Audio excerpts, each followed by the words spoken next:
Já tem aqui o livro. E hoje a gente vai falar sobre as grandes civilizações, né? Bom, uma era muito conhecida e que se tornou lenda é a Era Lemuriana. A Era Lemuriana foi um período de grandiosidade em termos de civilizações, né? Porque a gente tem que entender que a Era Lemuriana, assim como a Era Atlântica também, que a gente vai entrar, são períodos que marcaram muito em termos de subidas e descidas dentro dessa busca, né, ou do desenvolvimento das raças ao longo dos tempos. Tá? Então a Era Lemuriana é um período bastante extenso que a gente vai se aprofundar um pouquinho aqui. Então, como nós vimos, desde a chegada do homem à Terra, ao planeta, né, que é algo em torno de 4 milhões e meio de anos atrás, há 200 mil anos, essa era lemuriana, ela se estabeleceu dentro de todo o processo das raças vindo para cá. No começo estava indo tudo bem, tudo certinho, a gente não precisava chegar nos milhões de anos para conseguir desenvolver aquilo que a gente teria que fazer aqui.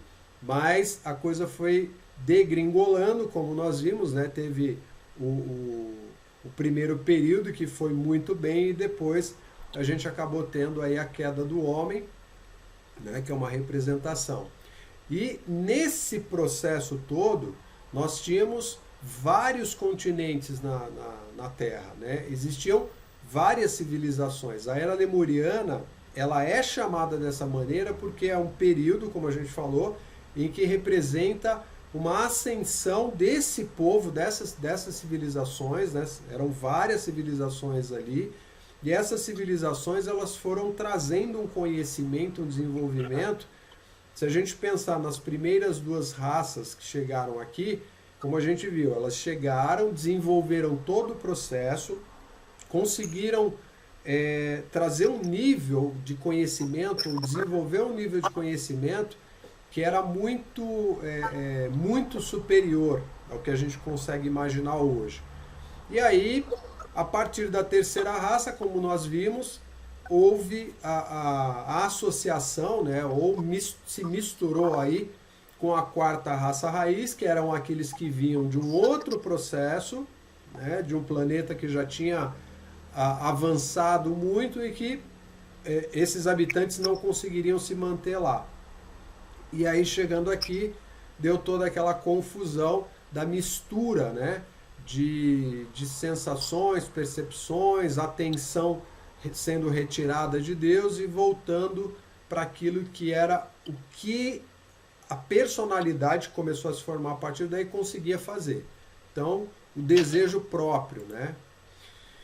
A Era Lemuriana, assim como a Era Atlântica, se destacaram por conta de sua elevada presença entre os povos da Terra. Então, como a gente falou, tanto a Era Lemuriana como a Era Atlântica, elas representam períodos muito extensos, muito longos, né? Porque veio primeiro a Era Lemuriana caiu, teve um problema em um determinado período, né? Que foi a queda do homem, passou um bom tempo, e remanescentes dessa Era Lemuriana fundaram, ou seja, começaram tudo de novo, e aí veio uma outra era que foi a Era Atlântica, né? Em continentes diferentes, povos diferentes, mas toda a Terra haviam povos espalhados. Só que esses povos que estavam dentro desse processo, que a gente chama de Era Lemuriana e Era Atlântica, eles eram muito mais superiores em termos de conhecimento. Eles conseguiam levar para as outras raças. Lembra que a gente falou no começo, veio a primeira e a segunda raça, mas dentro dessas raças existiam as sub-raças, né? Que seriam como se fossem pequenos agrupamentos, e esses agrupamentos formavam toda a raça. É como se a gente pensasse hoje como uma divisão de povos aqui, ou até mesmo se a gente pegasse um país e dividisse em termos de regiões. Então são grupos, e esses grupos você tem alguns que estão mais rápidos, outros menos, mas todos num processo, né? Bom, a Lemúria, começando pela Lemúria. Aqui no mapa, a gente tem, né, aonde se encontrava o território da Lemúria, tá? Que é essa extensão aqui, ó, em vermelho, tá?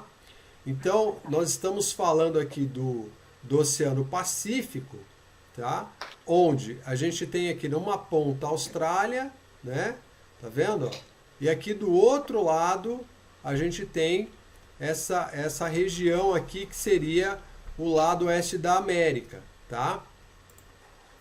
O Havaí fazia parte da Lemúria, tá? Tava dentro, foi o que sobrou, na verdade, é uma das ilhas que sobraram daquilo que foi o continente da Lemúria. Tamanho era a extensão da Lemúria. Ela realmente tinha uma abrangência territorial muito grande, né? Ou seja, se a gente olhar pelo mapa, vai entender que é praticamente toda a parte ali do oceano entre os continentes, né? A gente tinha as Ilhas Orientais, né, que já está lá no outro extremo, né, já para o lado da Ásia. Ilhas Fiji, já bem próximo aí da região da Austrália. A própria Austrália pertencia ao território da Lemúria, então era uma espécie de anexo, né? Toda essa região era, eu não vou dizer dominada porque não era essa visão na época, mas fazia parte, né? Era uma extensão territorial governada pela Lemúria. A Nova Zelândia também, tá? Então você vê, o que a gente tem hoje, falando assim, essas porções de terra como a Nova Zelândia, o próprio Havaí, Ilhas Orientais, estavam todas dentro da própria Lemúria, né? Não era um continente à parte, foi o que sobrou. Ela se estendia, inclusive, em termos de extensão, né? Ou seja, desse governo, até Madagascar. Ele já chegava atravessando o oceano, já atravessava o território da Austrália e ia lá do outro lado, tá? Bem aqui na região. E a gente tinha também, naquela época, a região de San Diego, na Califórnia. Essa área aqui de San Diego era uma área onde existiam vários templos também. Era uma parte dos Estados Unidos que pertencia também à Lemúria. Por isso que os mestres dizem que toda a região, toda a extensão do planeta, haviam povos. E esses povos estavam ligados a esse reino, vamos falar assim, né?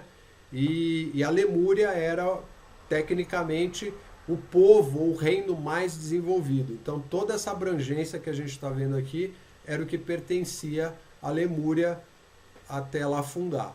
Claro que a Lemúria foi afundando aos poucos, foi sobrando partes, depois a gente vai entender isso.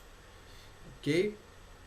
Bom, o afundamento da Lemúria aconteceu por volta de 200 mil anos, tá? Mais ou menos. Então se a gente pensar em 4 milhões e meio de anos, até 200 mil anos, né, antes de Cristo, é um bom período, um bom tempo dessa era, né, desse período de povos, né, de civilizações aí sucedendo uma a outra, de raças indo embora, aí eu diria assim, a maior parte, na verdade, porque quando a gente começa a pensar na quarta raça raiz, quarta e quinta raça raiz,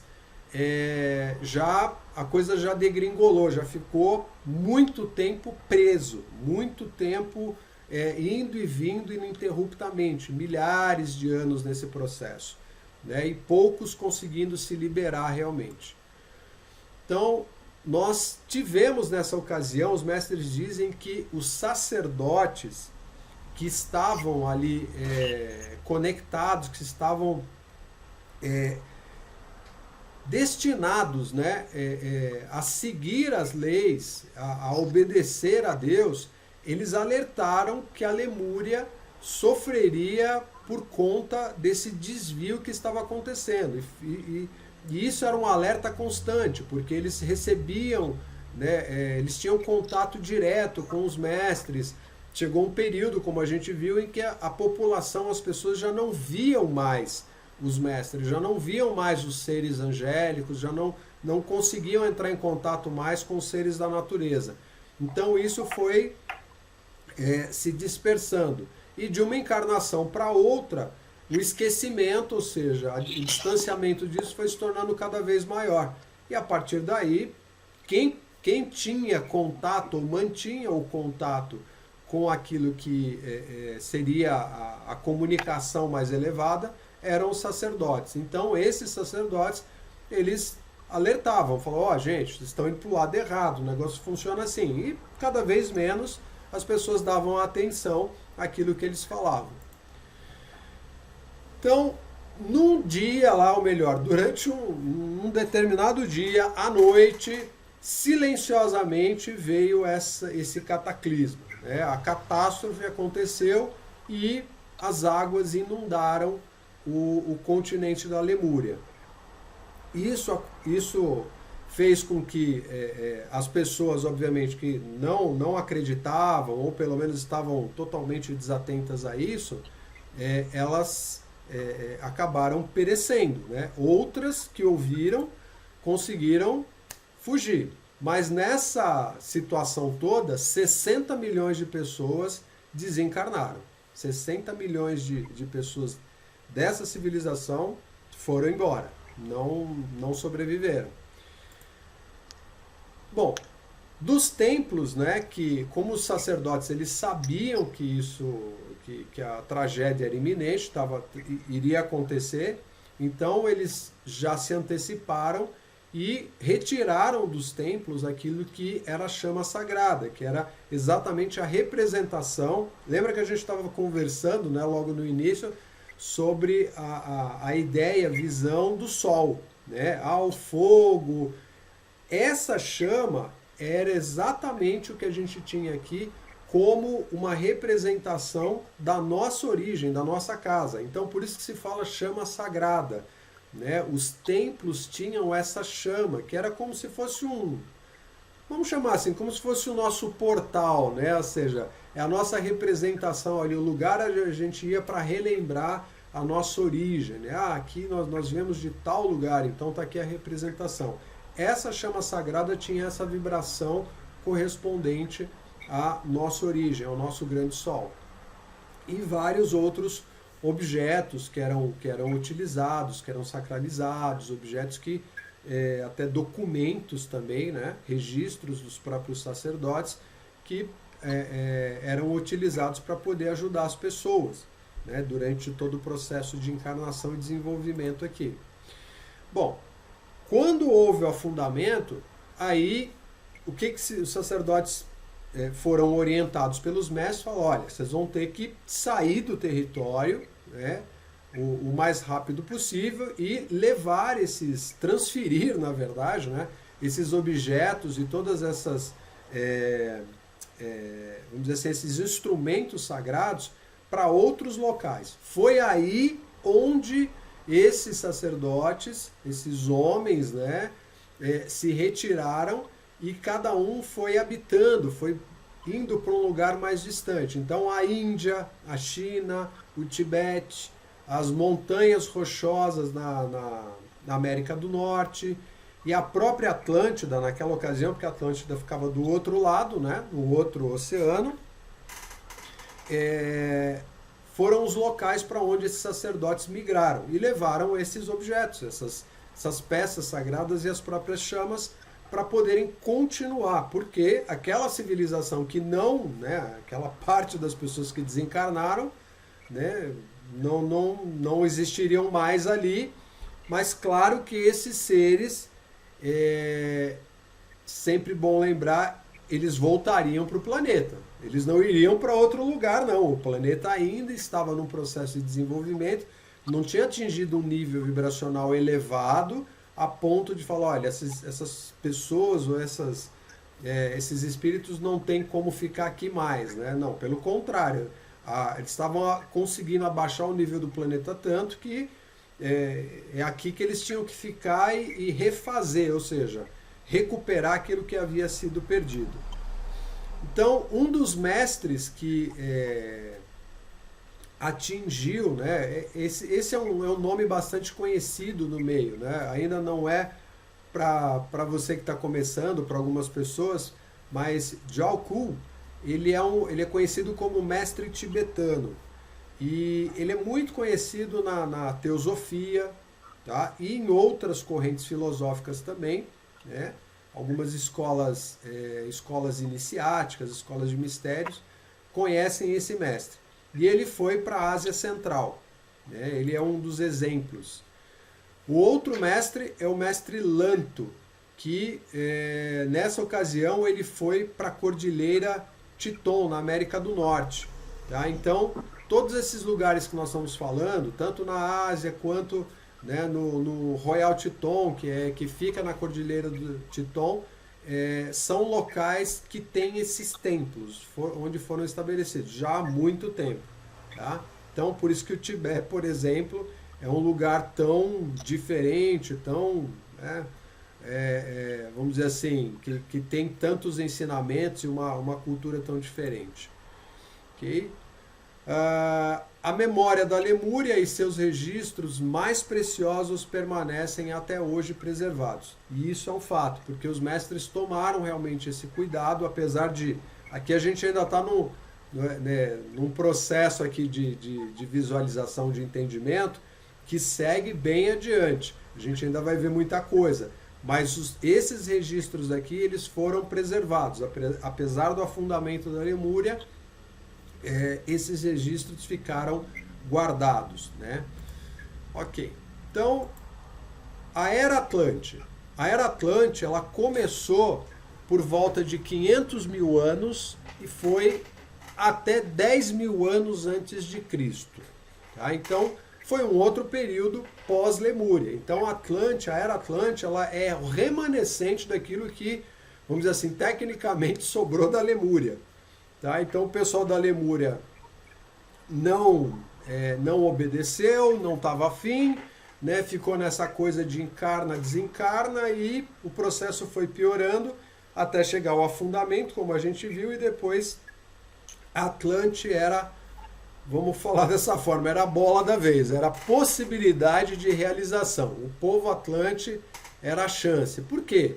Aqueles habitantes que desencarnaram, né, da Lemúria, como eu falei, eles voltaram para o planeta e estavam ali, voltando. Encarnação após encarnação.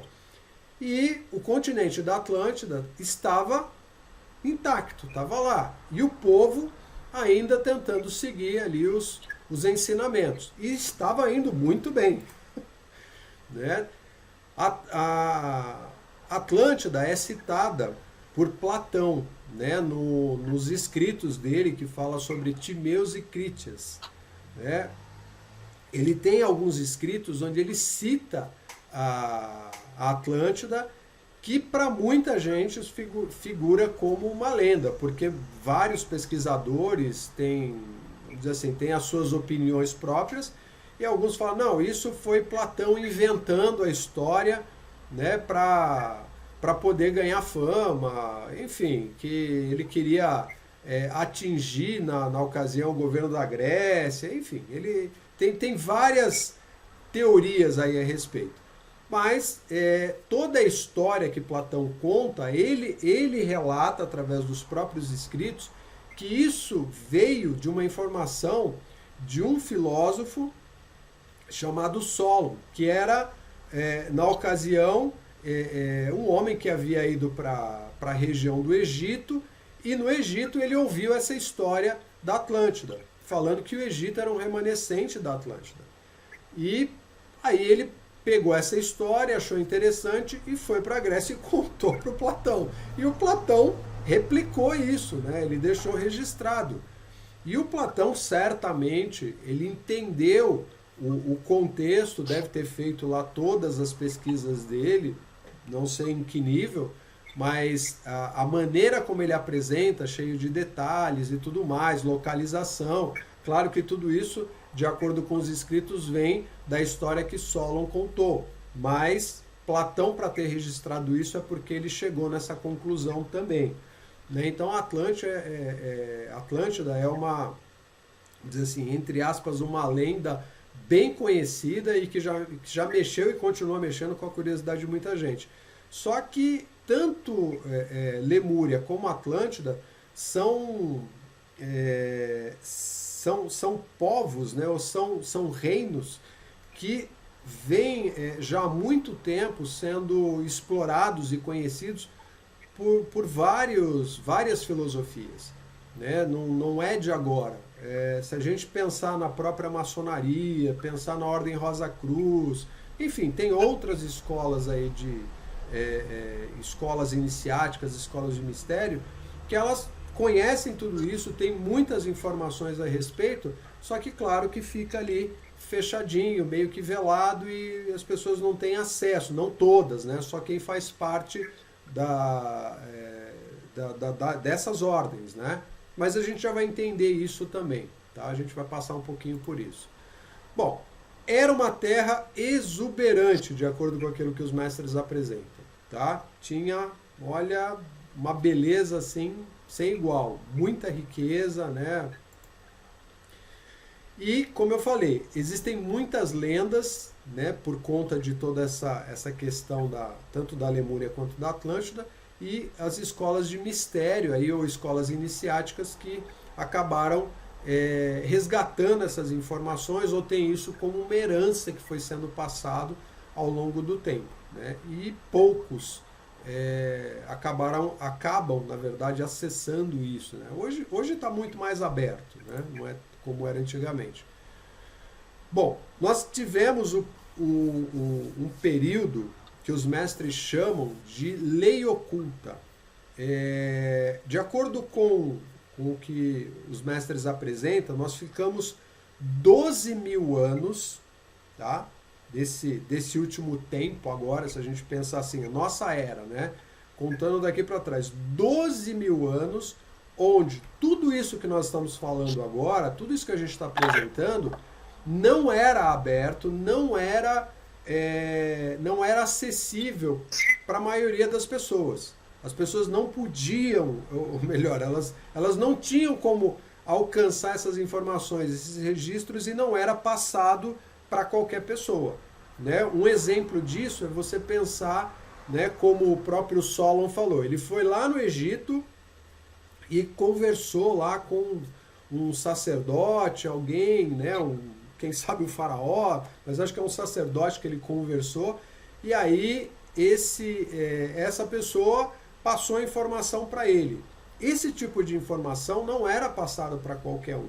Solon era um grande filósofo, era inclusive acho que um estadista, e ele era uma pessoa que tinha uma visão diferente do mundo, não se passaria isso para a comunidade de uma forma geral. Né? Só para os grandes pensadores, né? Aqueles que estavam bastante interessados. Então, para conseguir informações desse nível, isso que a gente está falando hoje aqui com tanta tranquilidade, sabe, com a maior soltura, isso era totalmente oculto naquela época, naquele período. Ou seja, 12.000 anos atrás, não se falava sobre isso dessa maneira. Simplesmente era reservado para alguns poucos. E tem um motivo para isso. Porque toda a história, tanto da Lemúria quanto da Era Atlântida, foram se formando, que é uma coisa que a gente vai ver, através da distorção das leis, os magos negros, aqueles que são chamados os bruxos negros, né, os homens maus, aqueles que têm o conhecimento e usavam esse poder de forma egóica, né, para obter os seus benefícios e dessa forma prejudicar muitas pessoas. Então a lei oculta, ela acabou, na verdade, se estabelecendo no planeta a partir daquilo que nós mesmos fizemos. Não foi um ser que veio aqui e falou, olha, a partir de agora vocês não vão poder conversar mais. Não, simplesmente os grandes sacerdotes, os grandes pensadores falaram, olha, nós chegamos num ponto em que se essas informações elas ficarem soltas por aí, existem muitas mentes que estão doentes e vão pegar isso, como já aconteceu e vem acontecendo, e vão usar isso para o mal. E a gente tem inúmeros exemplos disso, né, ao longo do tempo. Então, durante 12.000 anos nós tivemos essa chamada lei oculta. Tá? E isso foi revogado, foi anulado em 1930, ou seja, na nossa era já, né, esse período que a gente vem vivendo aqui, então a gente está falando do século passado, onde foi dado, né, foi estabelecido um fiat cósmico. Fiat cósmico é um comando, só que um comando num nível universal. Só um ser de alta envergadura, né, um ser que tem um poder, como se a gente pensar assim, a gente vai lá na Bíblia, pega a referência do Fiat Lux, né, ou seja, disse Deus, faça-se a luz.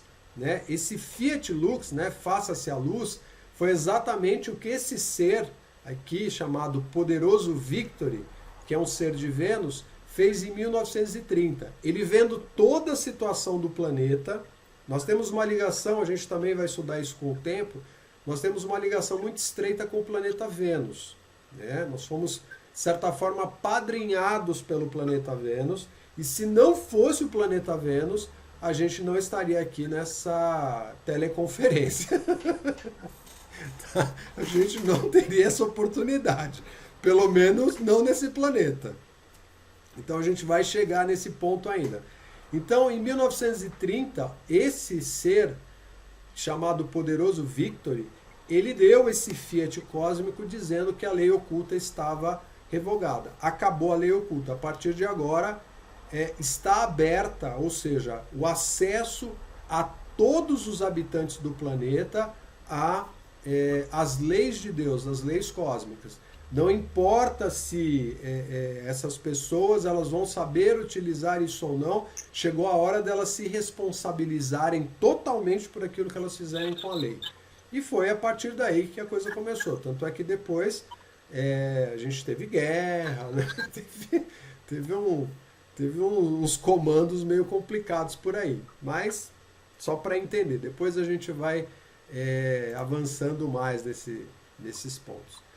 Bom, então falando aí de Era Atlântica, a gente tem a região, né, o próprio continente da Atlântida. Tá? Agora a gente já está do outro lado, né, pensando, né, como referência onde nós estávamos, né, na parte da Lemúria, continente da Lemúria. O que fazia parte? Cuba, que a gente conhece hoje, fazia parte da Atlântida. Tá? As Ilhas Madeiras e Açores, né, que está próximo ali da região de Portugal e ali na costa da África, também faziam parte, são remanescentes daquilo que era a Atlântida no passado. E também nós tínhamos templos na costa leste dos Estados Unidos. Então, nessa parte aqui, nós tínhamos templos da Atlântida também. Tá? Então, essa é a extensão que ocupava o território da Atlântida, e esses aqui, né, principalmente essas ilhas aqui, foi o que tecnicamente sobrou da Atlântida. Tá? Então, se um dia você quiser ter um contato com a Atlântida, dá um pulinho em Cuba ou nas Ilhas Madeira, Açores, aí pelo menos você vai estar pisando em terra que pertenceu à Atlântida. Bom, a origem da Atlântida, como nós falamos, 500 mil anos antes de Cristo. Tá? Foram, obviamente, os sacerdotes da Lemúria que habitaram a Atlântida em termos de direção, né? Ou seja, os líderes, aqueles que encabeçaram todo o processo de desenvolvimento da Atlântida, vinham da Lemúria. Então, esses sacerdotes, eles reencarnaram na Atlântida e tiveram aí uma reencarnação com um processo consciente. Tá? Eles lembravam absolutamente de tudo aquilo que eles haviam vivido na encarnação anterior. E assim é um processo sucessivo, né? Uma encarnação sucessiva onde eles vão conscientemente lembrando de cada coisa. E fica muito mais fácil, obviamente, você continuar, né, o seu trabalho. Mas eles tinham esse merecimento, conseguiam sustentar a energia dessa forma. Bom, a Atlântida tinha uma iluminação altíssima, né, o entendimento e a sintonia, né, com a presença divina era perfeito.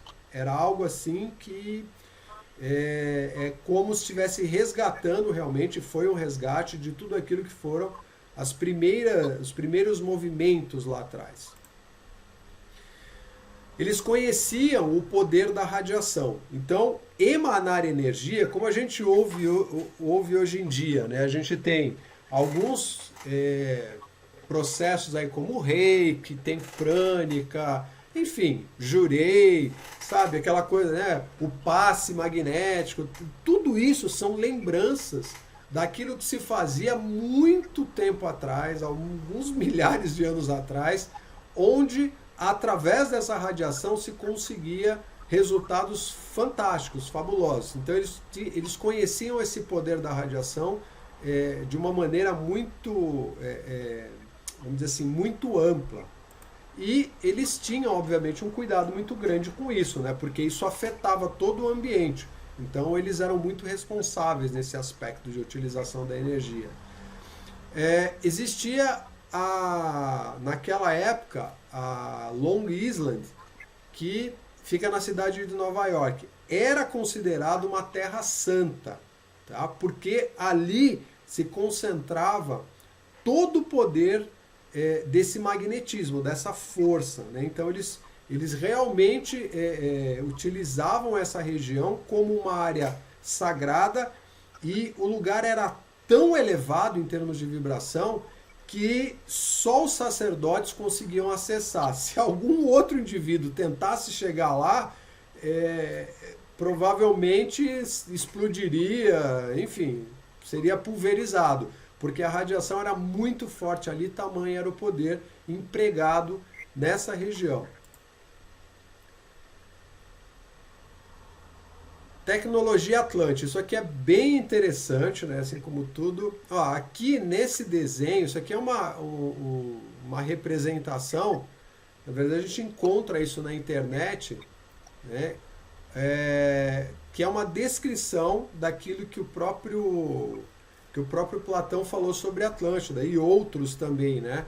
Que ela era formada nesse sistema, né, de espaçamento entre faixas de terra, né? Então tinham aí como se fossem vários pedaços de ilha todos organizados, né? Então você tinha uma ilha central e depois você vinha com camadas de terra e tudo isso tinha processo de navegação, transporte aéreo, era um negócio assim fabuloso, né? Então a tecnologia Atlântica ela era absurdamente superior ao que a gente tem hoje. Os mestres dizem que o que a gente tem de tecnologia hoje é, sabe, brinquedo de criança, perto do que eles possuíam. Eles conseguiam fazer uma combinação de vidro com metais naquela época. Então, esse processo fazia com que o produto resultante fosse tão forte que era como se você tivesse um material com a resistência do aço e que não acabava, não era perecível, entendeu? Simplesmente durava ad infinitum. Tamanha era a resistência disso. Então você imagina isso para vidro com os metais, você conseguir construir aeronaves, embarcações e outras coisas, né? E tudo aí que eles tinham nessa cidade. Eles tinham, como eu falei, o domínio sobre a energia. Então eles captavam a energia da atmosfera, a energia mais sutil, e aplicavam isso de forma muito assertiva em relação aos equipamentos e tudo aquilo que eles necessitavam. Então, pensar em iluminação, calefação, força propulsora, né, das máquinas, tudo isso era através dessa combinação, né, desse processo de energia. E uma coisa interessante, eles utilizavam caixas de força com essas medidas, 75 por 75 por 100 centímetros. Ou seja, eram umas caixas pequenininhas, né?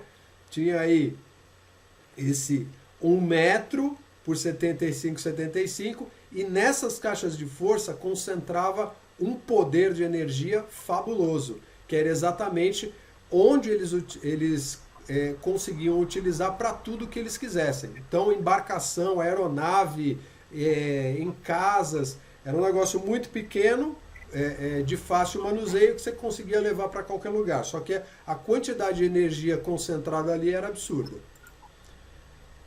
E detalhe, eles conseguiam fazer todo esse controle através não só de meios mecânicos, mas também pelo pensamento. A energia obedecia o controle do pensamento. Então você conseguia direcionar só com a força do pensamento.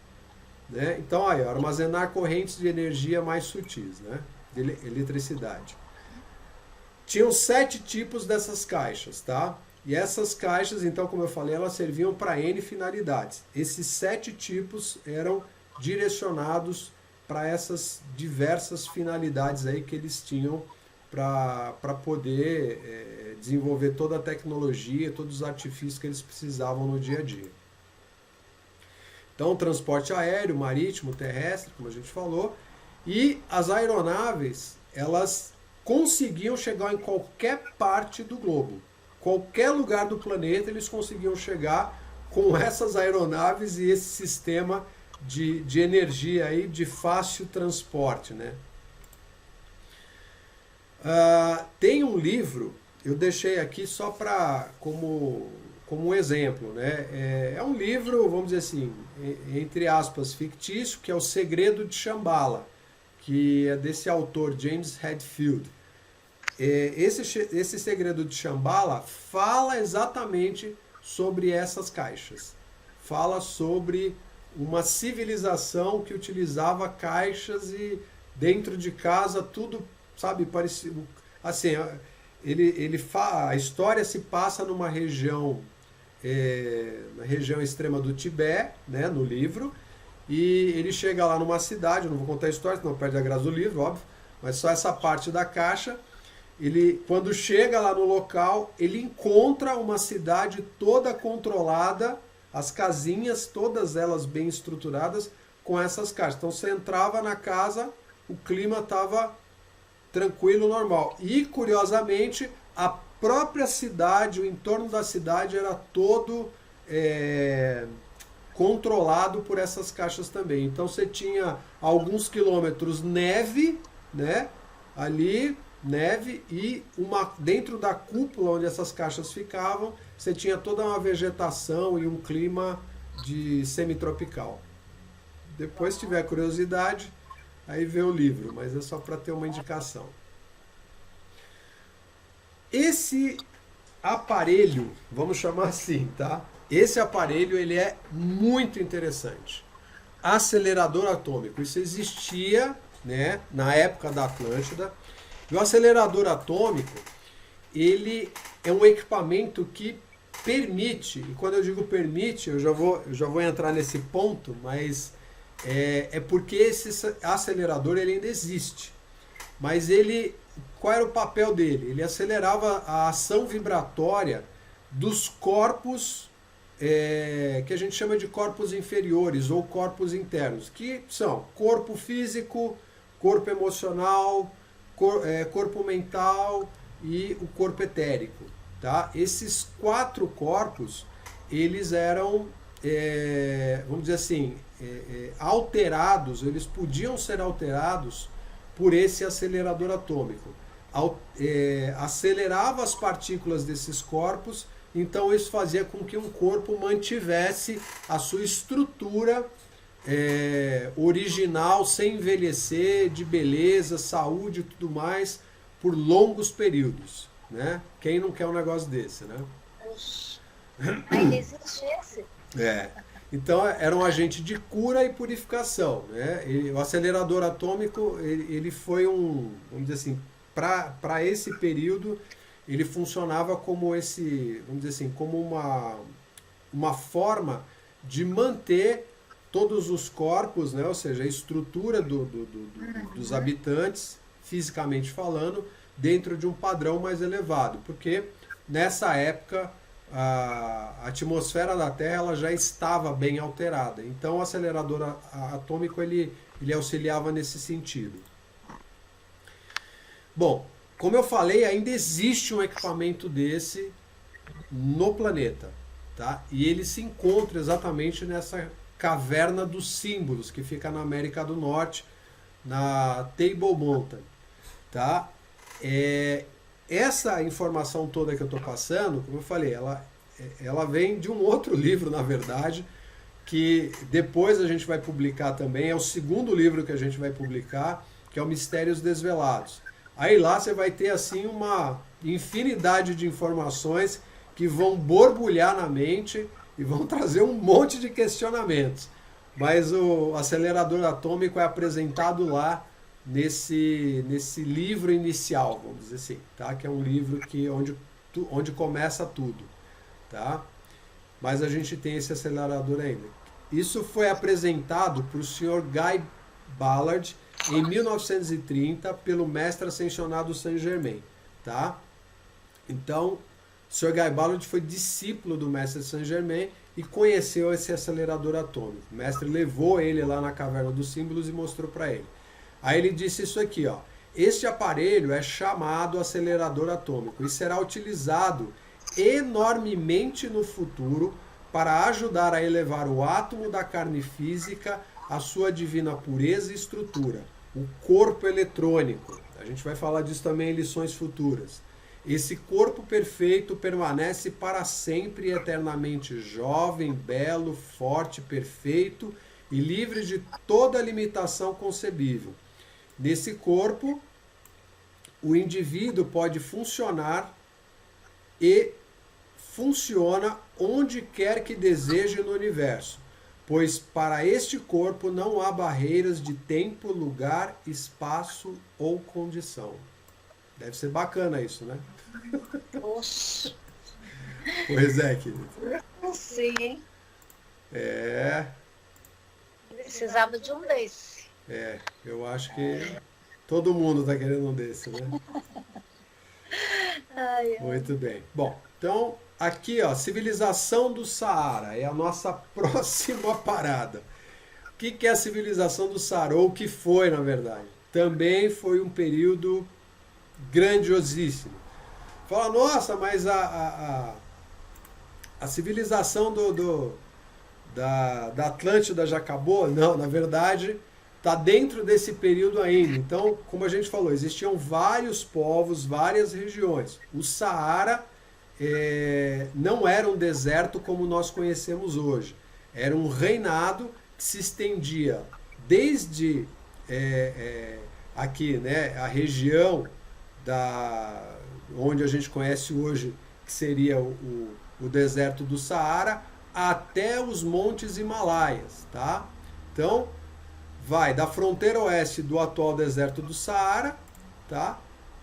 Passa pela África e chega ali no leste da Ásia até a região dos montes Himalaias. Então, toda essa extensão era o reinado da civilização do Saara. Tinha um governo só aí que levava, né, a direção, a orientação para toda essa população, todos esses habitantes.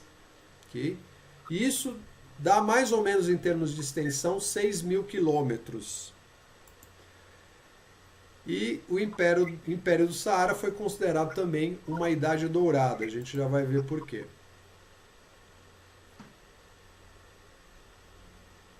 Bom, uma civilização muito próspera, né?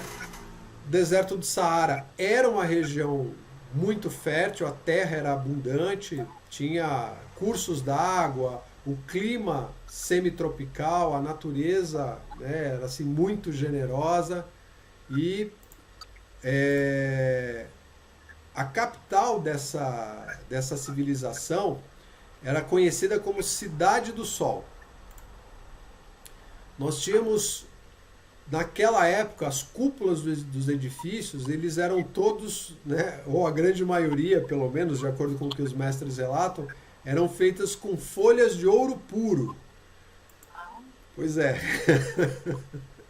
E o interior dos edifícios era decorado com pedras preciosas. Então a visão deles sobre essas joias, essas pedras e todo esse ouro era muito diferente do que nós temos hoje. Não era a cobiça, era por uma questão de beleza, né, de perfeição. E isso era uma representação da própria divindade.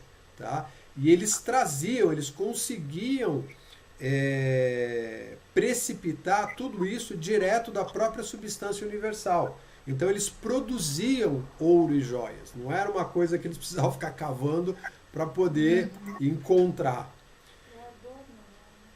E o rei, o imperador, naquela época, foi uma encarnação de quem nós conhecemos hoje como Mestre Saint-Germain. Ele foi o rei imperador dessa civilização. Não existiam forças armadas, né? Quem controlava e cuidava de toda a relação do governo através do rei, ou seja, orientava esse rei imperador, eram os mestres ascensos, os seres excelsos naquela época. Por isso que tudo era muito rico, muito próspero. Bom, chegou um determinado momento em que, claro, né, foram centenas de anos em que esse reinado prevaleceu. Só que chegou um determinado momento em que, da mesma forma, o povo começou a tirar a atenção daquilo que era a realidade da vida, tirar a disposição e interesse sobre as leis de Deus, e a distorção começou. A partir daí, isso foi crescendo ao longo dos anos, ao longo dos tempos, até chegar o momento em que a gente poderia chamar de mais uma queda do homem, né? Ou seja, a coisa degringolou de novo. Com isso, esses grandes mestres, sabendo o que viria, né, o que adviria para esse povo, para essa população, eles resolveram retirar a família real dessa cidade, desse império, e deixar o povo seguir caminho sozinho. Só que já se avizinhava por ali a chegada de um príncipe de uma outra terra muito distante, que ele sabia, né, ficou sabendo que existia esse império e que tinha a filha do rei, que era de uma beleza sem igual. Então ele veio em busca dessa princesa, né? E o interesse dele era, obviamente, dominar, né? Tomar a princesa como esposa e dominar todo o reinado. Só que quando ele chegou, ele não encontrou mais nada, já não tinha mais ninguém da família real e só estava o povo lá perdido, sem saber o que fazer, e ele acabou dominando esse império. E aí, depois disso, né, a situação acabou do mesmo jeito que foram as outras civilizações. Né? Não durou aí 2000 anos e aí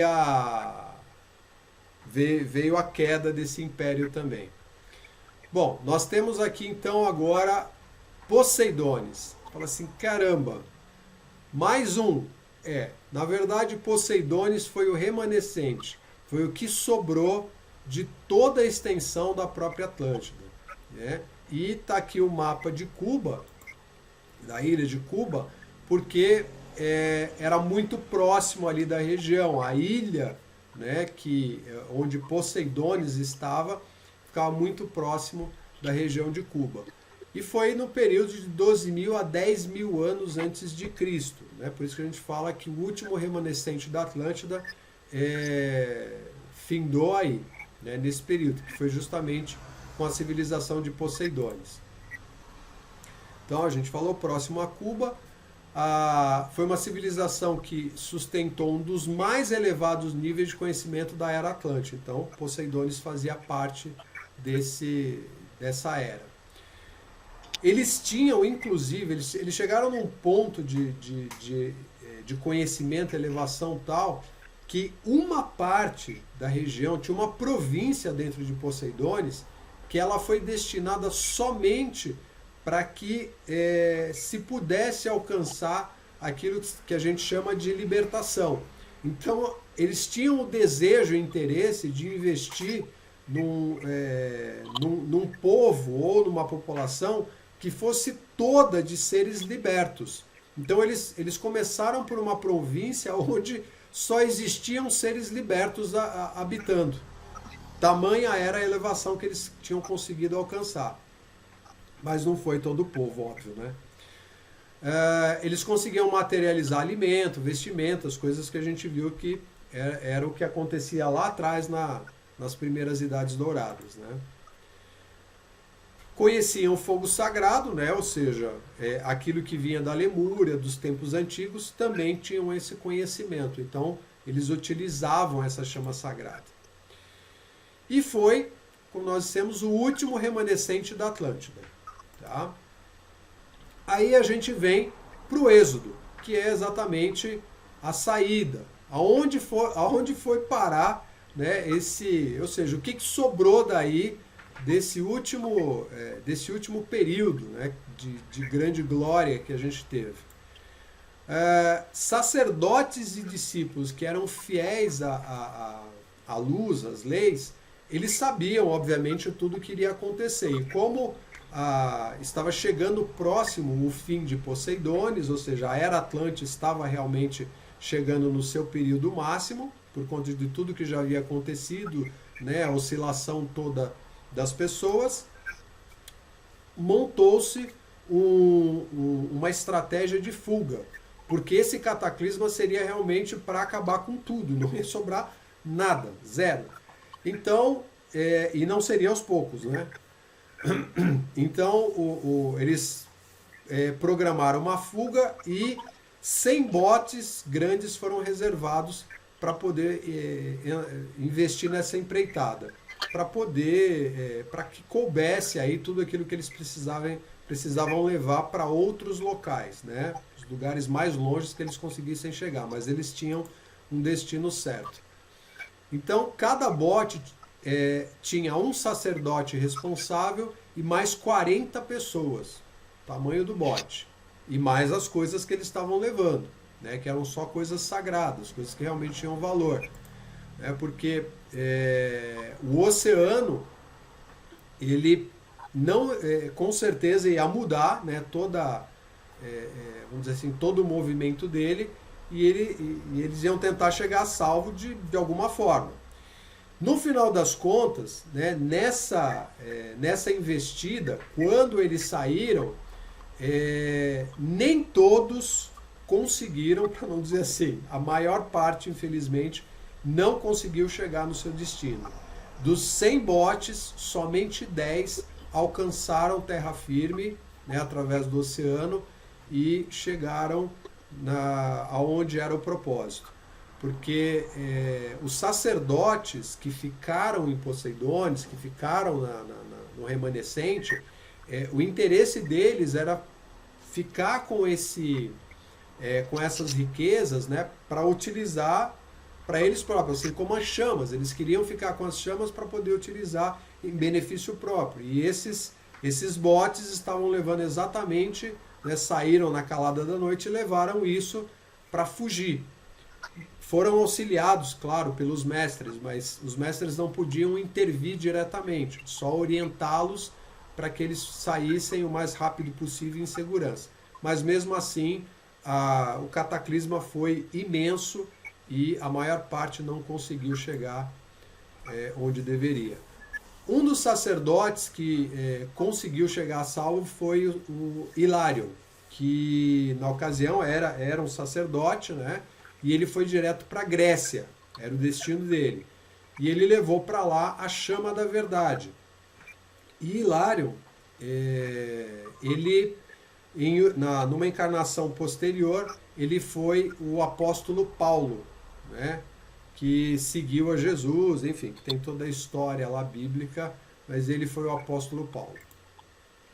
Aí a gente tem também o mestre Serapis Bey, que na época era também um sacerdote, e ele foi para Luxor, no Egito, levando a chama da ascensão. Então por aí a gente começa a entender por que esses locais, como Grécia, Egito, foram locais que ganharam, né, uma grandiosidade em termos de conhecimento, desenvolvimento, e ficaram marcados na história. Aí a gente tem Egito, Tibete, China e outras partes do Extremo Oriente onde esses que conseguiram escapar, né, conseguiram chegar a salvo, foram se espalhando para essas regiões. E tudo isso foi o que trouxe essa grande iluminação para os povos, né? Para esses povos onde os sacerdotes conseguiram se alocar e levantar outros templos, né? Cada local desse foi, vamos dizer assim, foi erguido um templo e é por isso como a gente tem lá o templo de Luxor no Egito, tudo isso vem dessa época. Então, todos os tesouros e conhecimentos desse período, do que esses sacerdotes conseguiram levar, ficaram preservados. Nada disso se perdeu. O restante realmente afundou junto com o último remanescente que foi Poseidônis. Tá? Então, essa é a nossa relação aí do Namastê. Encerramos a nossa aula de hoje. Se tiver alguma dúvida, alguma coisa que você queira perguntar agora, Priscila também, se tiver algum comentário, fiquem à vontade. Eu gostei da aula, bem informativa mesmo, é uma coisa assim que a gente, né, nem faz ideia, eu pelo menos, é um aprendizado muito novo para mim. Gostei demais. Eu acho que se surgir perguntas, eu acho que as perguntas vão ser respondidas todas no seu tempo, né?